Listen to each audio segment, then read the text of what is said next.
बेहतरीन अल्लाह वली पैदा कर देगा इंशाअल्लाह। बोलो इंशाअल्लाह। इंशाअल्लाह। लड़की ने कहा नहीं, 40 दिन नमाजें पढ़ ले, मैं फिर तुझसे शादी के लिए राजी हो जाऊंगी। कहने लगे ठीक है, मुझे तेरी बात मंजूर है। मस्जिद नबवी में गया। जलसे में आने वालों, अगर 40 दिन तक तुम बाजमात नमाज पढ़ो फिर अपने दिल का जायजा लेना। अगर दुनिया की सारी गंदगी ना निकल जाए तो कहना तुम पढ़ लो। और अगर मस्जिद नबवी में उमर के पीछे 40 नमाजें पढ़ ली जाए तो उसके दिल का आलम क्या हो। सुभान अल्लाह। उमर तो वो है कि जहां उमर का नाम आ जाए वहां से भी शैतान भाग जाता है। बेशक। जहां उमर का नाम आज भी ले लिया जाए। जो बच्चे बिस्तरों पे पेशाब करते हैं ना, छोटे छोटे, जिन्हें गंदे और डरावने ख्वाब नजर आते हैं ना, वो 3 मरतबा या अली या उमर पढ़ के अपने सीने पे दम करके सो जाएं। न बच्चा बिस्तर पे पेशाब करेगा, न डरावना और गंदा ख्वाब नजर आएगा। किस लिए? इसलिए कि जहां उमर का नाम आ जाए वहां से शैतान भाग जाए। जिंदाबाद जिंदाबाद। 40 दिन तक की नमाज तुम बजमात पढ़ के देखना। नमाज छोड़ना ही मत। दुकान छूटे तो छूटे, नमाज ना छूटे। मकान छूटे तो छूटे, नमाज ना छूटे। ट्रेन छूटे तो छूटे, नमाज ना छूटे। दोस्त छूटे तो छूटे, नमाज ना छूटे। 40 दिन तक नमाज तुम मत छोड़ना, 40 दिन के बाद नमाज तुम्हें ना छोड़ेगी। जिंदाबाद। पढ़ के देखो, आप पढ़ के देखो। लड़की को पता था कि 40 दिन की नमाज पढ़वा दी तो दिल जो गंदगी में आलूदगी, दिल में आलूदगी है ना गंदगी की, वो साफ हो जाएगी। कहने लगा मुझे मंजूर है, नमाज पढ़ने के लिए चला गया। हजरत उमर के पीछे 40 दिन की नमाज पढ़ा। लोग जरा गौर करो, पहला हफ्ता पढ़ा तो कुछ और हो गया, दूसरा हफ्ता पढ़ा कुछ और, तीसरा और चौथा हफ्ता पढ़ा तो लोगों मुकम्मल तरीके से दिल का जंग साफ हो गया। और जैसे ही उसका 2-1.5 हफ्ता और गुजरा और लोगों मुकम्मल दिल साफ हो गया, साफ हो गया। उसी जगह पर आया जहाँ 40 दिन पहले मुलाकात हुआ था। जलसे में आने वालों जरा सीने पे हाथ रख के सुनना। लड़की भी उसी जगह पर आई। कहने लगी तुझे अपना वादा याद है? अब बता, तूने 40 दिन पहले शादी की डिमांड की थी, अब क्या डिमांड करता है? कहने लगा अब बात ही न कर, अब बात ही न कर, अब बात ही न कर। लड़की ने कहने लगी मैं नहीं, मैं वही हूँ जो 40 दिन पहले आई थी। पहले तो बड़ी ख्वाहिश रखता था शादी की, अब मना क्यों करता है? पहले तो तेरी निगाह मेरे ऊपर पड़ती थी, अब तेरी निगाह झुक गई है, वजह क्या है? कहने लगा सुन, एक ही दिल था, वो किसी को दे दिया। लड़की ने कहा किसे दे के आया है? कहने लगा ये दिल मदीने वाले मोहम्मद को दे के आया। नारे तकबीर, नारे रिसालत, जश्न गौसुल वरा, मसलके आला हजरत उलमाए अहले सुन्नत हजरत अल्लामा मुफ्ती गुलफाम रज़ा कादरी। नारे तकबीर। अच्छा आप सुन रहे हैं माशाल्लाह, अल्लाह आपको सलामत रखे। लाजवाब आप सुन रहे हैं, बहुत अच्छा सुन रहे हैं। और मेरे भाई रंग चढ़ा के बैठ, अगर दिल में तेरा रंग चढ़ा हुआ होगा, जिधर से निकलेगा अपने रंग में रंगता चला जाएगा। जिंदाबाद जिंदाबाद। सुभान अल्लाह सुभान अल्लाह। 4 दिन शराबियों में बैठे शराब पीने लगे, 4 दिन गुटके वालों में बैठे गुटखा खाने लगे। सुन, तेरा अब्दुल कादिर बचपन के आलम में डाकुओं में फंस गया। बचपन का आलम है, हमला कर दिया, पूरे काफिले पे लूट लिया। मेरे गौस को भी लूटा। क्या कुछ है कहाँ? सदरी में 40 अशरफियां हैं, दे डाली। जैसे ही अशरफियत दी, डाकुओं का सरदार कहा वो बच्चे तू ना भी देता तो हम तुझसे जबरदस्ती नहीं करते, हमारा ये अंदाजा ही नहीं कि तुझ पे इतना माल होगा, क्यों दिया? मेरे गौस ने कहा अशरफिया दे के कादरी रंग में रंगने आया हूं। सुभान अल्लाह। अशरफी तो दे रहा हूँ लेकिन रंग में रंग के जाऊंगा, और ऐसा रंग के जाऊंगा कि जमाना देखेगा। वो जलसे में आने वालों तारीख गवाह है, डाकुओं का सरदार भी कलमा पढ़ता जा रहा है, और 40 डाकू भी कलमा पढ़ता जा रहा, और तौबा करता जा रहा, और ऐलान करता जा रहा। जब उनके गदा भर देते हैं शाह जमाना की झोली, मोहताज के जब ये आलम है, मुख्तार का आलम क्या हो? नारे तकबीर, नारे रिसालत, जश्न गौसुल वरा, फैजाने गौसे आजम, अजमत गौसे आजम मसलके आला हजरत हजरत अल्लामा मुफ्ती गुलफाम रजा कादरी। लेकिन जलसे में आने वालों रंग बहुत मजबूत करना पड़ेगा। ऐसा रंग कर, ऐसे रंग में रंग, ऐसे रंग में रंग, ऐसे रंग में रंग। बेनमाजी के पास जाए नमाजी बना दे, झूठे के पास जाए सच्चा बना दे, शराबी के पास जाए छुड़वा दे, जुआरी के पास जाए छुड़वा दे, हासिद के पास जाए हसद छुड़वा दे। ऐसे रंग में रंग, अगर जहन्नमी के पास जाए उसे जन्नती बना दे। सुभान अल्लाह सुभान अल्लाह। ये रंग है, ये तो रंग ही नहीं है, कोई दिल में है ही नहीं कुछ।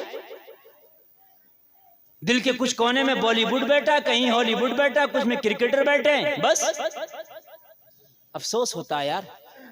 ए मेरे भाई, एक प्रोग्राम आता है केबीसी, उसमें एक पढ़ा लिखा बंदा गया जिसका नाम था मोहम्मद आरिफ, इंजीनियर है। उससे सिर्फ ये पूछ ले, ये बताओ हजरत मूसा नबी है कि नहीं? कहने लगा मैं नहीं बता पाऊंगा, सवाल हटा दो। यार मेरी कौम को पढ़े लिखे लोगों को इतना पता नहीं कि हजरत मूसा नबी है कि नहीं है। अभी हमारे बच्चों से छोटे छोटे से क्रिकेट की बातें पूछ लो, मुझे मेरा ये मानना कि छोटे से छोटा बच्चा बड़े से बड़े क्रिकेट का रिकॉर्ड बता देगा। हम कहते हैं हालात खराब है। हालात इतने खराब नहीं है, खुदा की कसम। हालात कितने भी खराब हों, अगर अल्लाह चाहे तो नमरूद को एक मच्छर से सबक सिखा दे। सुभान अल्लाह। तुम कहते हो हालात बड़े गर्म है, हालात बड़े गर्म है। अल्लाह वो है जो गर्मी को ठंडी में बदल दे। बेशक है, अभी गर्मी लग रही है, अभी तेज बारिश हो, पश्चिमी हवाएं आए, चादर की जरूरत पड़ जाएगी यहीं बैठे बैठे। मेरी बात गलत तो नहीं है? इतने बड़े वातावरण को जो मिनटों सेकंडों में ठंडा कर दे, तो ये जो दो चार गर्मी दिखा रहे हैं, अल्लाह इन्हें ठंडा नहीं कर सकता? हाँ। और की अबरहा ने गर्मी दिखाई, अब अबीलों के लश्कर से कहा जरा ठंडा तो कर। नमरूद ने गर्मी दिखाई, मच्छर से कहा जरा ठंडा तो कर। फिरौन ने गर्मी दिखाई, मूसा से कहा ठंडा तो कर। जरा जोर से बोलो यार। हाँ, बस ये बात कहते थे मौलाना हालात खराब है। यार ये बात कह के छूट जाओगे कयामत में? हैं? हालात खराब है, मालूम है आपको? जरा सुने मैं तारीख। ये नौजवानों थोड़ी देर रुक जाओ यार, अजीब मसला। तुम जलसा देखने आए हो कि सुनना है? क्यों भाग रहे हो यार? तो आए क्यों थे? इतनी काम की बात मैं बता रहा हूँ यार, उसके बाद में भी आवाजाही शुरू थी, मुझे अजीब लगता है। मालूम है आपको? हालात खराब की आप बात करते हैं।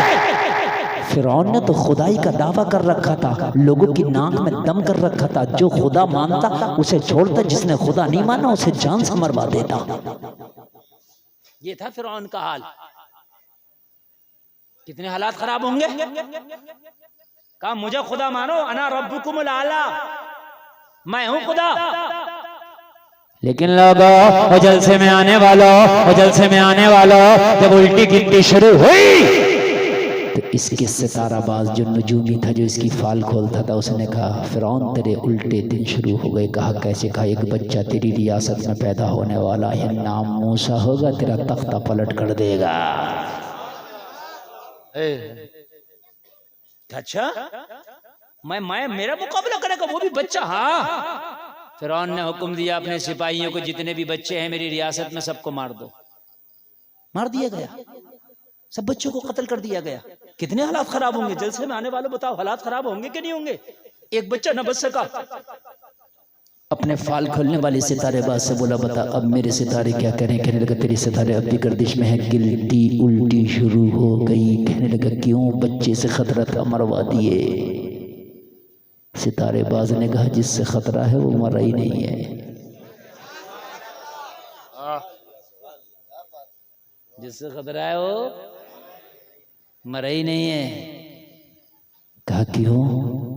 कहा वो पैदा ही नहीं हुआ अभी।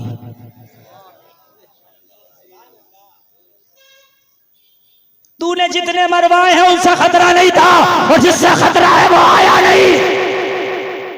तो फिरौन ने कहा मेरी बात को, मेरे हाथ को रोकने वाला कौन है? कहाँ? कहने लगा पेट में अभी माँ के। तो कहने लगा माँ की पेटों में बच्चों को मरवा दूंगा। सिपाहियों को हुक्म दिया देखो मेरी रियासत में कितनी औरतें हमल से है, कितनी औरतें प्रेग्नेंट है, कितनी औरतें उम्मीद से है, उनके हमल गिरा दिए जाए, उनके हमल को खत्म कर दिया जाए। वो लोगों हालात कितने खराब होंगे, माँ के पेट में बच्चों को मारा गया।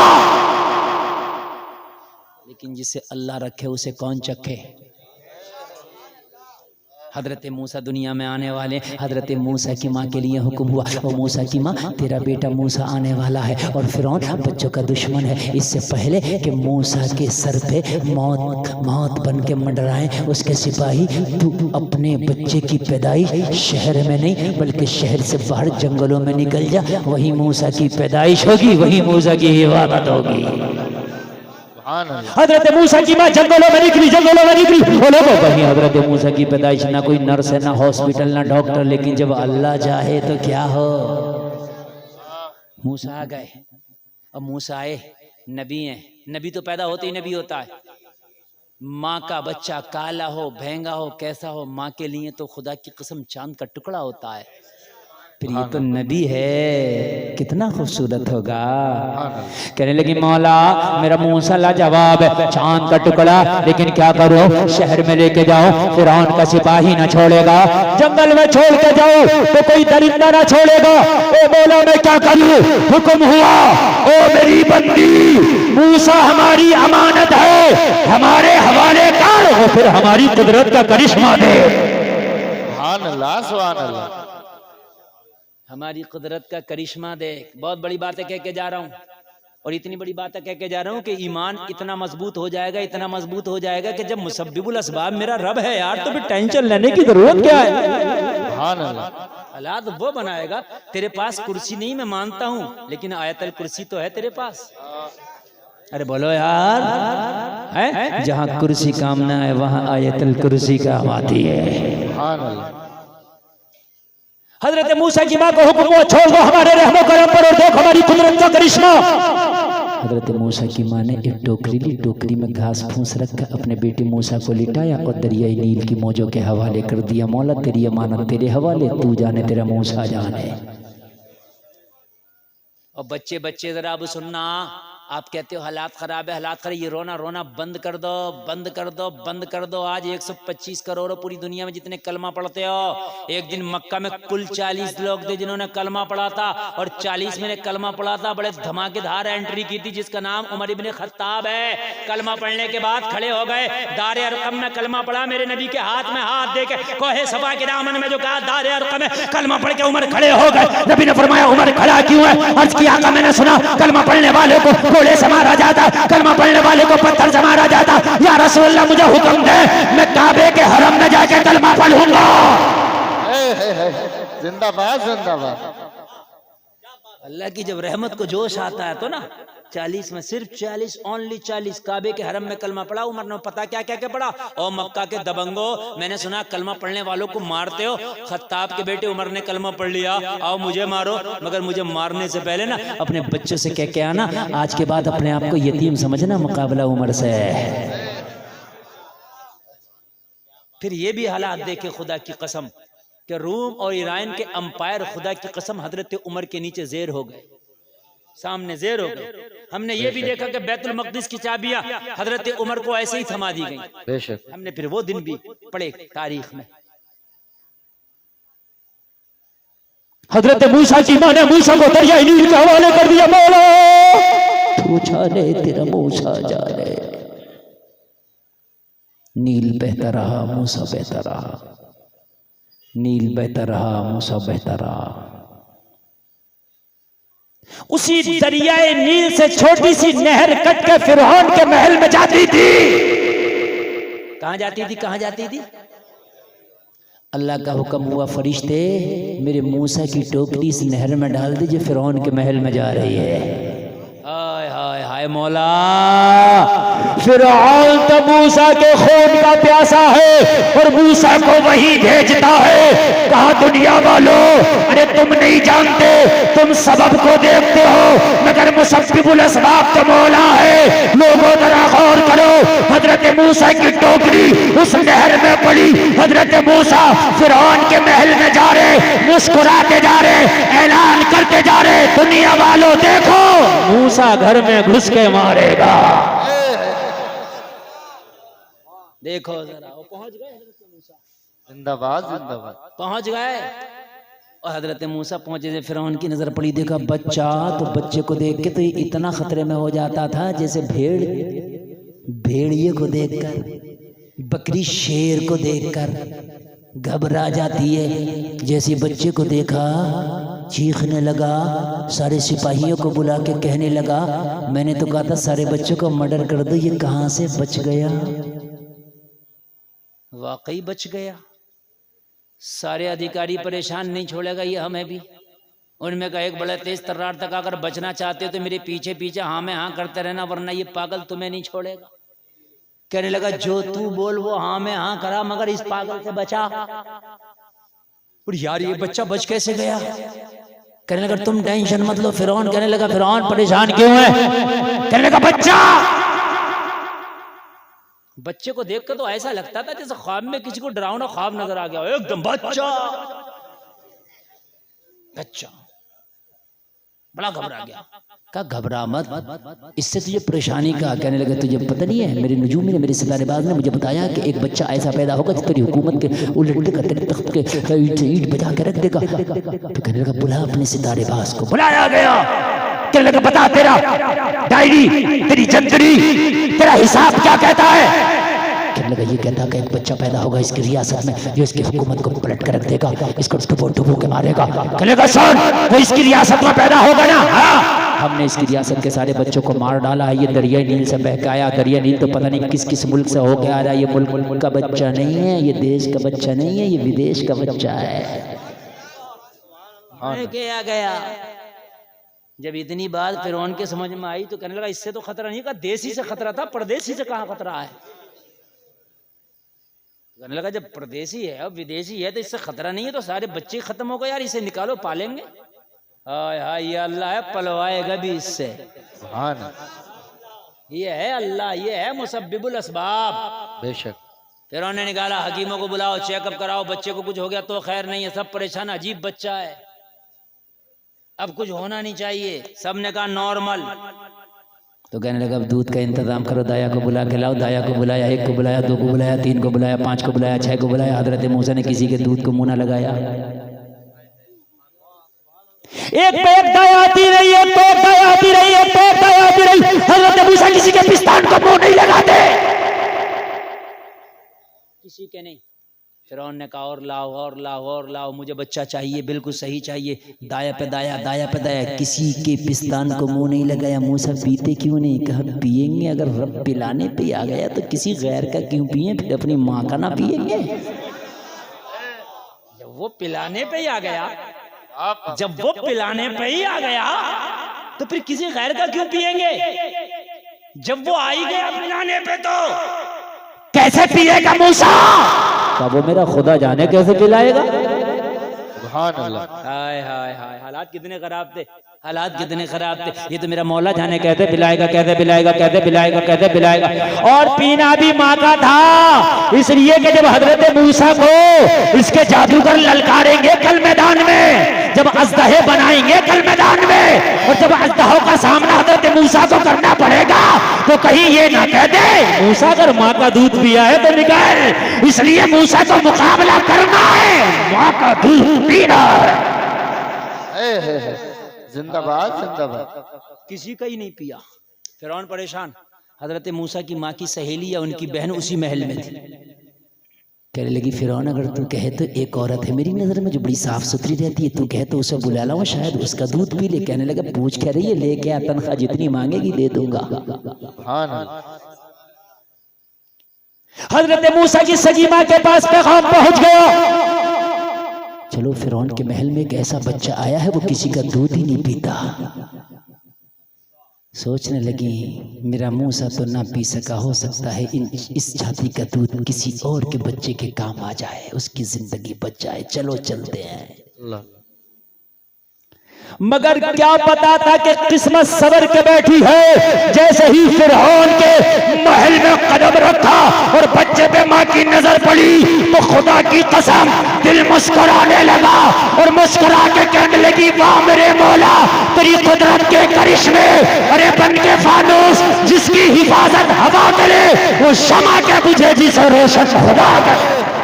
नारे तकबीर, नारे रिसालत, मसलके आला हजरत उलमाए अहले सुन्नत हजरत अल्लामा मुफ्ती गुलफाम रजा कादरी जिंदाबाद भाई जिंदाबाद। ये सुभान अल्लाह अल्लाह। है। अपने आप को संवारो, जिंदाबाद अपनी इस्लाह जिंदाबाद। करो जलसे में आने वालों। और अभी सांस का डोरा टूटा नहीं है। जिस दिन सांस का डोरा टूट गया, ना कोई सिखाने वाला मिलेगा, ना तुझे कोई बताने वाला मिलेगा। जब तक तेरी सांस का डोरा जारी है, जब तक सीखने के लिए तेरे पास ऑफर है, सीख लो। मरने के बाद तुझे कोई नहीं सिखाएगा। तेरा अजीज भी तुझे मनो मिट्टी के नीचे दफन करके कह देगा, वो मिन्हा नुखरिजुकुम तारतन उखरा। हाय हाय, सब अपने हो बेगाने हो, सब बेवफाई कर जाएंगे। अगर कुछ काम आएगा तो जलसे में आने वालों यही आमाल काम आएंगे जो दुनिया में तुमने किए होंगे।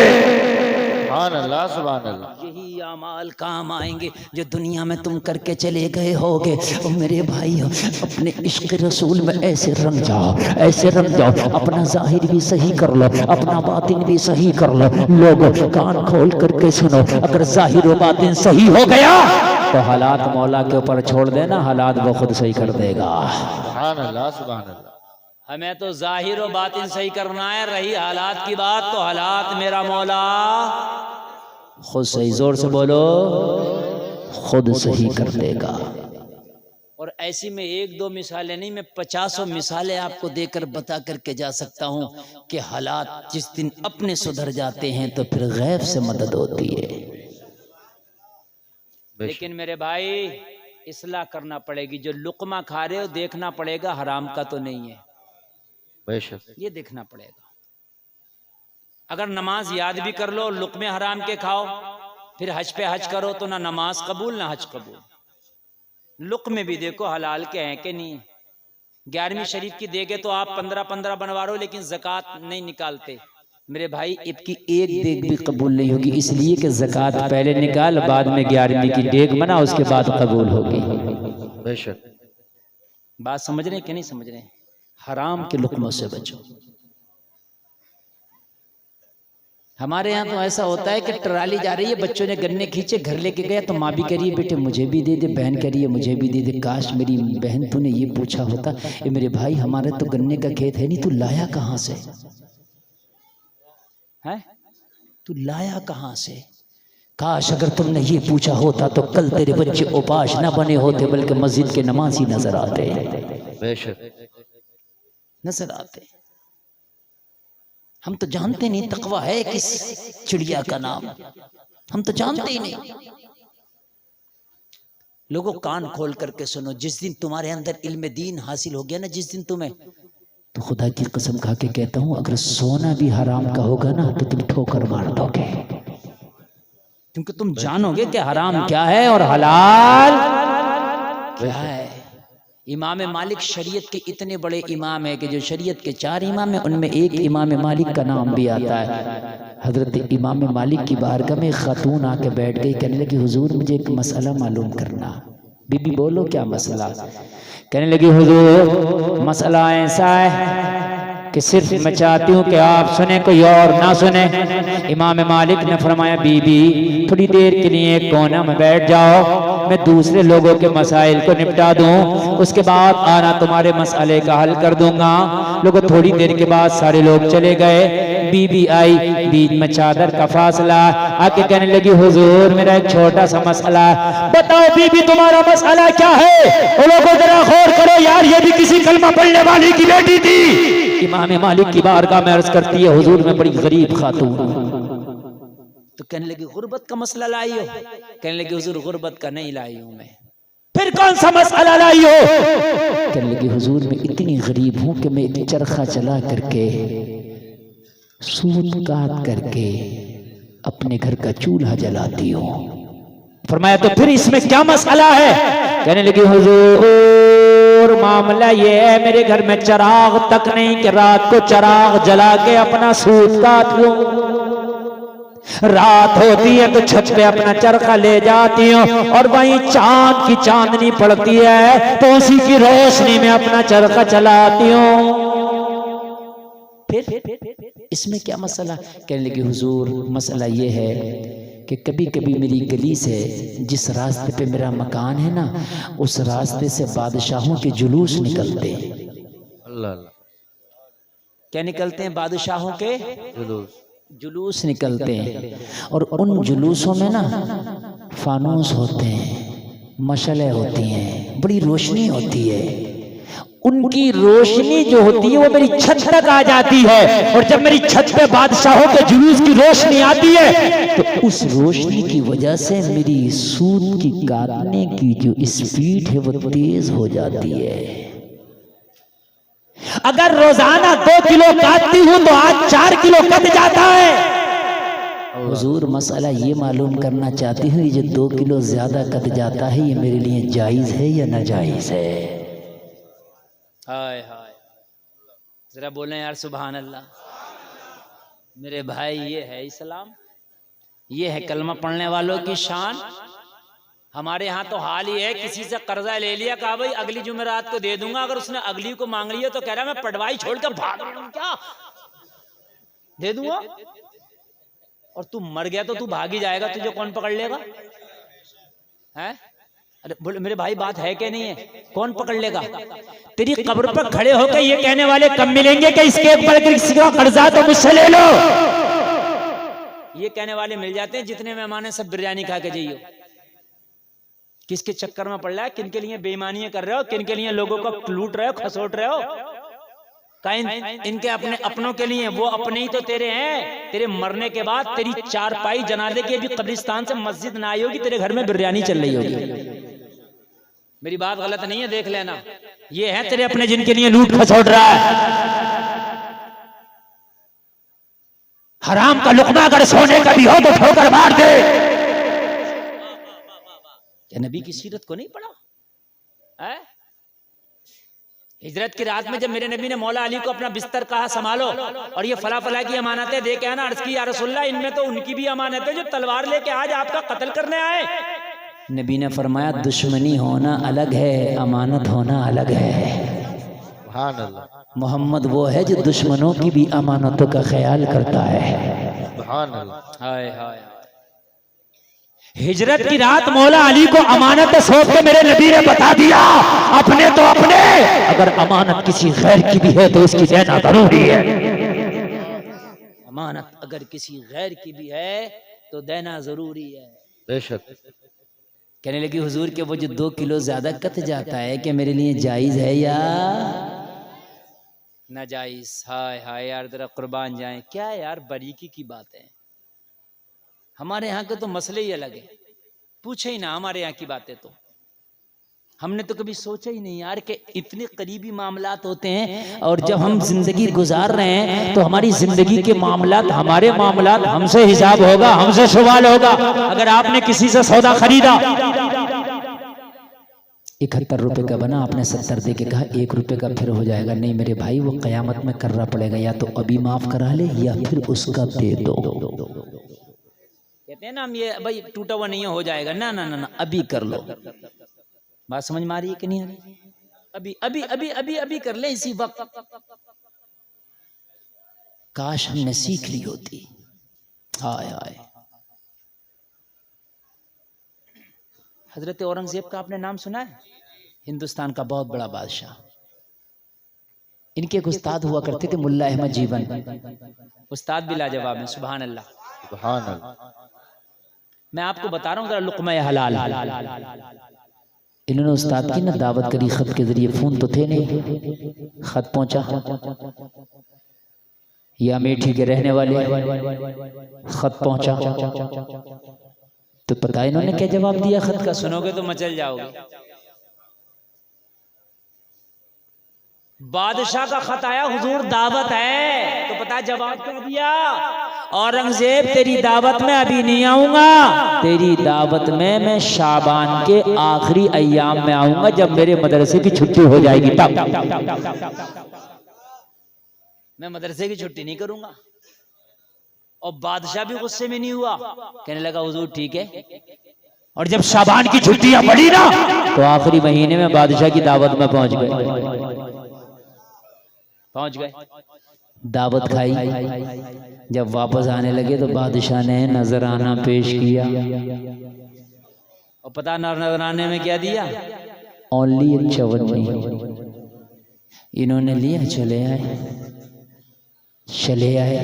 बादशाह इस बात को भूल गया। 14 साल तक बादशाह अपनी जंगों में मसरूफ रहा। 14 साल के बाद जब बादशाह दिल्ली वापस आया तो उसने अपने मुंशियों से, अपने कैशियरों से, अपने वजीरों से पूछा हुकूमत के हालात कैसे हैं? तो कहा हुजूर सब ठीक चल रहा है, मगर आपकी हुकूमत में एक जिम्मेदार का इजाफा हुआ, उस पर टैक्स लगना है, GST लगना है। तो कहा फिर लगाया क्यों नहीं? कहा हुजूर वो आदमी ऐसा है, हम घबरा रहे थे कहीं आप गुस्सा न कर जाएं, उस पर अगर हमने GST और टैक्स लगा दिया। तो कल लगाया क्यों नहीं? है कौन? कहा हुजूर आपके उस्ताद मुल्ला अहमद जीवन है। वो मुल्ला अहमद जीवन जिसके घर में खाने को नहीं होता, आज वो इतने अमीर हो गए कि टैक्स के जिम्मे में आ गए। कहा तो कहने लगे टैक्स बाद में लगाना, पहले ये पूछूंगा इतना माल आया कहां से। हाय हाय यार, क्या यार ये दीनदार हुआ करते थे। ये टैक्स बाद में लगेगा, पहले ये पूछूंगा आया कहां। फिर खत लिख दिया और खत लिखने के बाद में कहा मुझे अपने माल का पूरा हिसाब दो कि इतना माल कहां से आया कि जहां घर में खाना नहीं होता था, तनख्वाह के ऊपर रहते थे आपके बच्चे, आज तुम्हारे घर का हाल ये है कि मेरे वजीरों ने बताया है, मेरी खुफिया एजेंसियों ने बताया है कि तुम टैक्स के जुमरे में आ गए। मुल्ला अहमद जी बनने के बादशाह ये बात भी तुझसे मुलाकात करके बताना होगी। जिंदाबाद फिर इंतजार कर शाबान का, मैं आऊंगा और बतलाऊंगा। बस ज्यादा देर नहीं मैं बोलने वाला, मेरी तकरीर शायद 1 घंटा हो गई है और उसके बाद में आप अगर थक गए तो मैं आपसे ज्यादा थक गया हूँ। 1 घंटा से ज्यादा शायद हो गई मेरी तकरीर, है 1.25 घंटा हो गई, 1 घंटा 20 मिनट शायद हो गई। हाँ, बात जरा इसको बस झोली में डाल लेना जो मैं कह के जा रहा हूँ। कहने लगे ये बात भी मैं खत में नहीं आके बताऊंगा। ठीक है, शाबान आया। शाबान में जब मुल्ला अहमद जी बनाए कहा औरंगजेब अब पता सवाल क्या किया था? कहने लगा हुजूर ये बताइए, जहाँ आपके घर में फाके होते थे, तनख्वाह पर आप मुकम्मल डिपेंड थे, आपके घर में इतनी अमीरी कहाँ से आ गई? कि मेरी खुफिया एजेंसियों ने बताया है कि आपका नाम जमींदारों में आ गया। कहने लगे ये मुझसे ना पूछ औरंगजेब, अपने आप से पूछ के मैं इतना अमीर कैसे हो गया। कहने लगे हुजूर पैसा आप पे, कारोबार आपका, मालदार आप, जमींदार आप, पूछो अपने आप से। अल्लाह अल्लाह, उल्टा मसला। कहाँ औरंगजेब इसलिए तो खत में नहीं बतलाया। ओ पहलवान, बेटे बैठ जा, बैठ। ये बात असल में ऐसी है ना, ये आखिरी बातें मैं चाहता हूँ ना सब लोग सुन लें, बस सुन लें। इसीलिए तो मैंने तुझे खत में नहीं बताया, बात सामने से बताने की थी। बात सामने से तो कहने लगे हुजूर बताएं फिर इतनी अमीरी कहां से आ गई? टैक्स बाद में लगाऊंगा। ये बताइए यार क्या हुकूमत चलाने का मिजाज था? टैक्स बाद में लगाऊंगा, पहले ये बताओ आया कहां से? यहां अपने बच्चे से नहीं पूछते हम, ये उस्ताद से पूछ रहे हैं, उस्ताद से पूछ रहे हैं। हाय हाय हाय, उस्ताद से पूछा जा रहा है आया कहां से? कहने लगा औरंगजेब अपने आप से पूछ कि मैं इतना अमीर हो कैसे गया? हुजूर कैसे? कहने लगे औरंगजेब वाकई मेरे घर में गुर्बत का ये आलम था कि तनख्वाह पे डिपेंड करते थे, अगर तनख्वाह लेट हो जाए तो घर में फाके होते थे। लेकिन औरंगजेब जिस दिन से तूने नजराने में वो चवन्नी थी ना मुझे, वो इतनी बाबरकत चवन्नी थी कि उस दिन से मेरे घर में बारे के न्यारे हो गए। जिंदाबाद जिंदाबाद। ये बता कि वो चवन्नी आई कहां से थी? सुभान अल्लाह। बता वो इतनी बाबरकत चवन्नी लाया कहां से था जो आज तक तनख्वाहों के पैसों में वो मेरे घर में बरकतें ला सकी? तेरी चवन्नी लेके क्या गया? चवन्नी से चंद बीज खरीद लिए कपास के।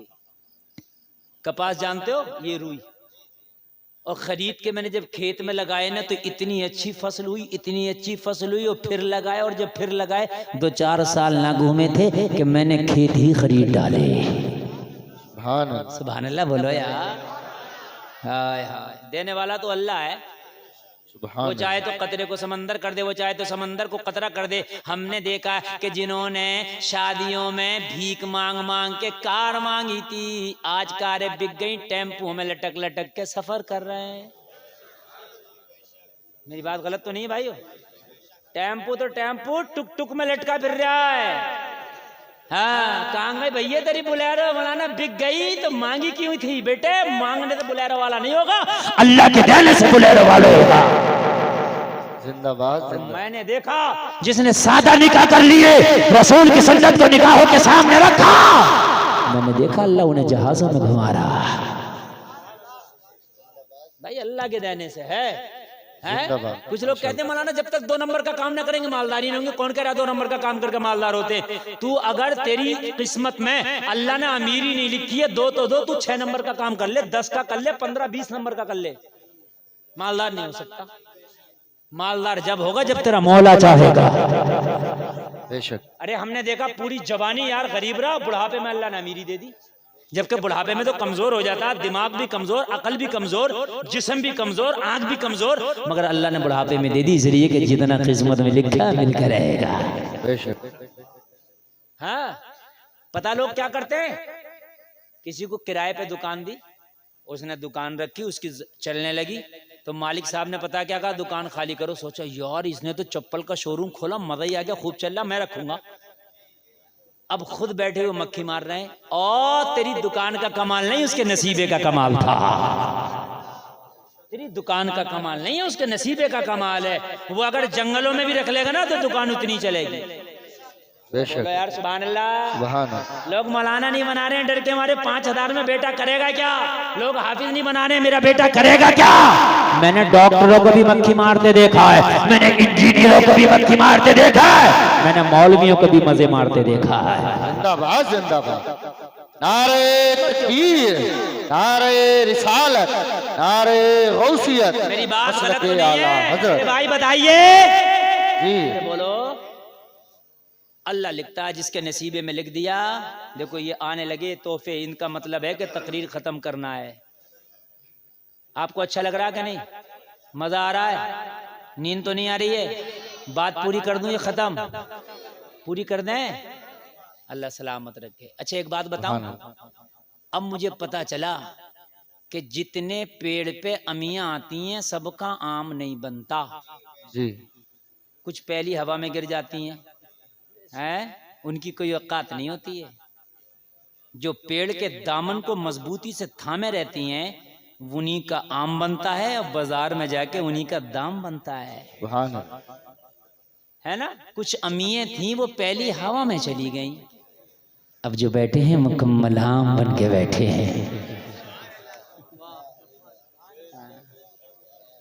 अब जरा सुने, हम जरा सुने यार। हाँ अब आप मुझे, अब वहाँ वसीम साहब अभी हटने वाले नहीं है, बोलिए हटने वाले तो नहीं है ना? हाँ मुझे पता है। अरे आप पे यार इश्क़ रसूल का स्प्रो कर दिया गया है। सुभान अल्लाह। हाँ, आप नहीं गिरेंगे इंशाअल्लाह। भाइयों तुम 15 नंबर के काम कर लो, 20 नंबर के काम कर लो, मिलेगा उतना ही जितना अल्लाह ने लिख दिया है। हैं? मौलवी नहीं बना रहा। मौलवी क्या करेगा मेरा बेटा? मौलवी को जितना मजे आ जाते हैं ना, इतने मजे भाई साहब तेरे MBBS को भी नहीं आएंगे। अरे अल्लाह है? बेशक। पैसे से क्या होता है? जो खा लो जो पहन लो वो अपना, जो बैंक में वो किसका, वो कहाँ है तेरा? मर गया तो वहीं रह जाएगा कि नहीं रह जाएगा? हैं? तो वैसे ही तसब्बुर कर लो, SBI में जितना भी पैसा सब मेरा, तसब्बुर ही तो करना है। अरे यार तुम्हारा 10 करोड़ पड़ा हुआ बैंक में, क्या फायदा दे रहा तुम्हें?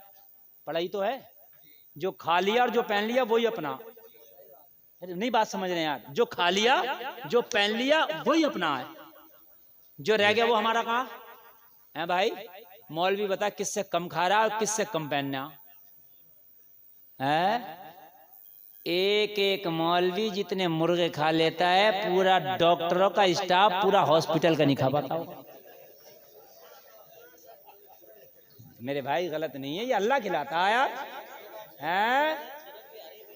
हाँ हकीकत बात है, देसी हो या परदेसी हो अल्हम्दुलिल्लाह समझ रहे हैं आप? अल्लाह खिलाता है। अरे बोलो,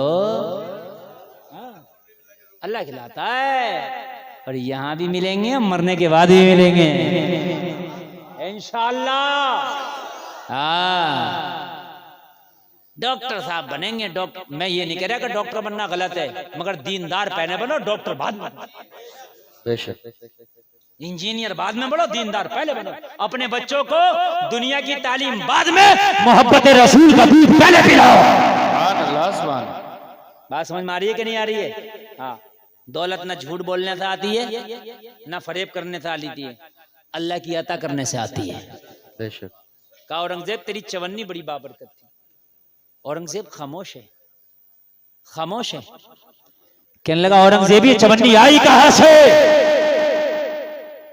औरंगजेब ने कहा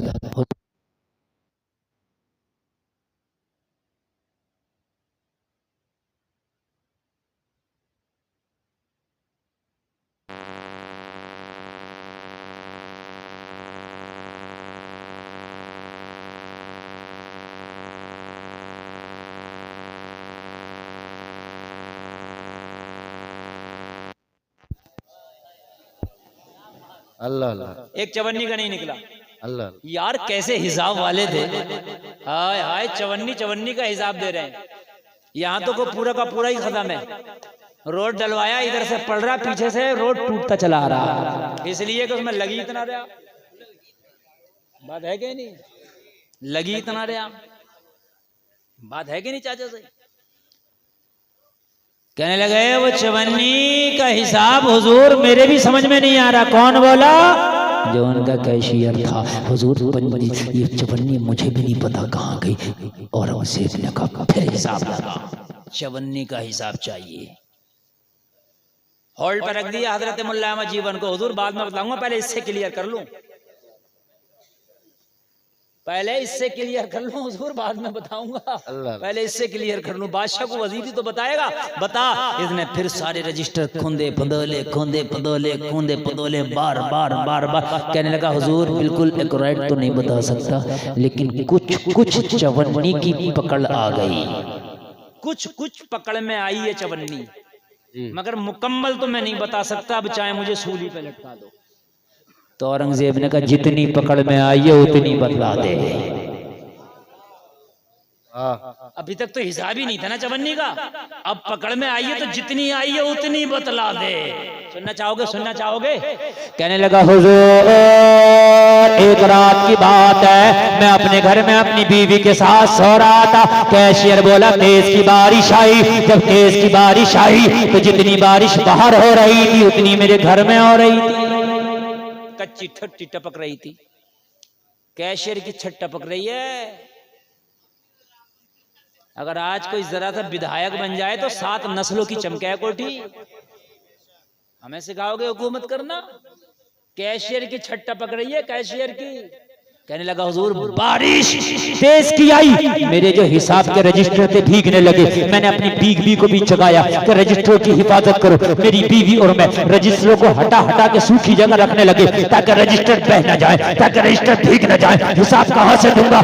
जब बारिश तेज हुई और मुझे ये यकीन हो गया कि इन रजिस्टरों को मैं संभाल न सकूंगा, तो मेरी बीवी ने कहा किसी को बुला लाओ, वो हेल्प कर देगा, मदद कर देगा ताकि रजिस्टरों की हिफाजत हो जाए। मैंने कहा बेगम इस वक्त कौन मिलेगा? कहा कोई भी मिल सकता है, हो सकता है कोई मिल जाए, दरवाजे से बाहर निकल। कहने लगा खौफ और हिरास का आलम था, तेज की बारिश थी। मैं दरवाजे पे आया तो मैंने क्या देखा? मेरी दीवार से चिपक के एक शख्स खड़ा था, रात का आलम, चेहरे पे नकाब। मैंने कहा कौन? कहने लगा मजदूर हूँ, मजदूरी के लिए निकला हूँ। कहने लगा हुजूर मैंने उससे कहा मेरे घर में आ जा, मेरे रजिस्टरों की हिफाजत करा दे, तुझे मेरी मजदूरी दे दूंगा। कहने लगा हुजूर मजदूर आया, आने के बाद रजिस्टरों की हिफाजत कराने लगा। जहां मैं कहने लगा गीले से उठा के सूखे में रखने लगा, सूखे में रखने लगा। रखते रखते जब रजिस्टरों की मुकम्मल हिफाजत हो गई तो मैंने उस मजदूर से कहा कल ले लेना। कहने लगा नहीं मैं उधार नहीं करता, मुझे नकद चाहिए। तो कहने लगा मैंने अपनी बेगम से कहा कुछ है? तो मेरी बेगम चवन्नी लाई।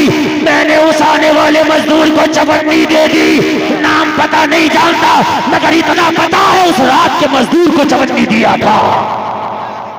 अरे तकबीर, अरे रिसालत, नारे गौसियत। बस इतना पता है उस रात के मजदूर को चवन्नी दिया था। औरंगजेब की आंख में आंसू आ गए, कहने लगा हुजूर आप क्यों रोते हैं? औरंगजेब ने कहा कैशियो, वो जो रात में मजदूर आया था कोई और नहीं, खुद औरंगजेब था जिसने तेरे घर में चवन्नी की मजदूरी की थी।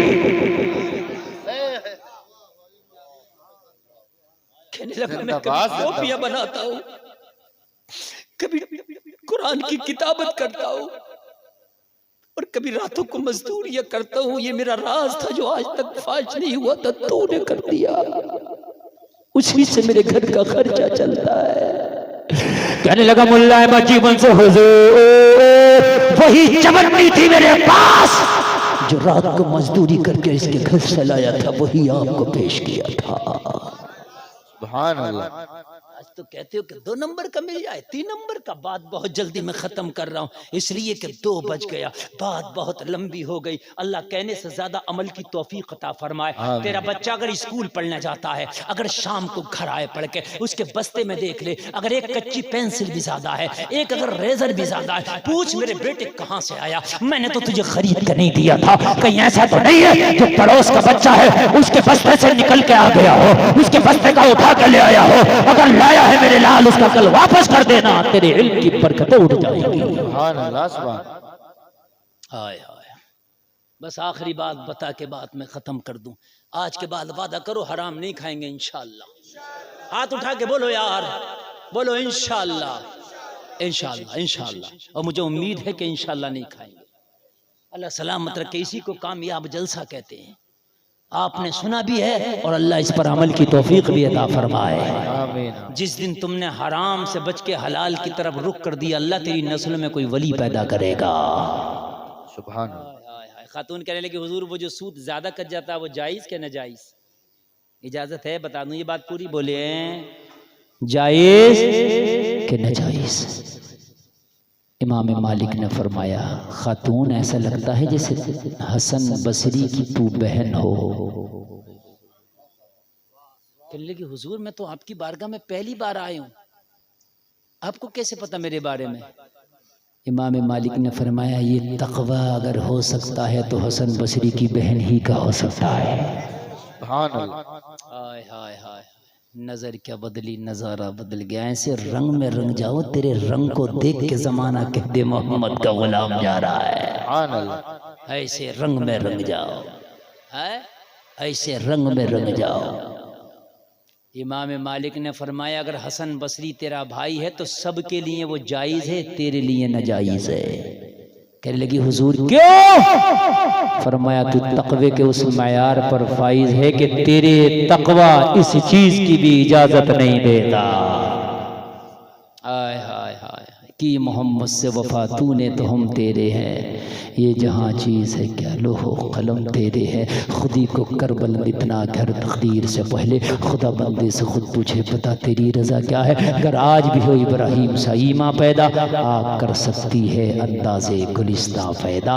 इस्लाम जिंदाबाद, कौम मुस्लिम पैंदाबाद। कहने सुनने में कोई ख़ता हुई हो मैं तौबा करता हूँ, मेरा मौला माफ़ फरमाए। कलमा शरीफ पढ़े सारे लोग झूम के ला इलाहा इल्लल्लाह मुहम्मदुर रसूलुल्लाह व मा अलैना इल्लल बलाग।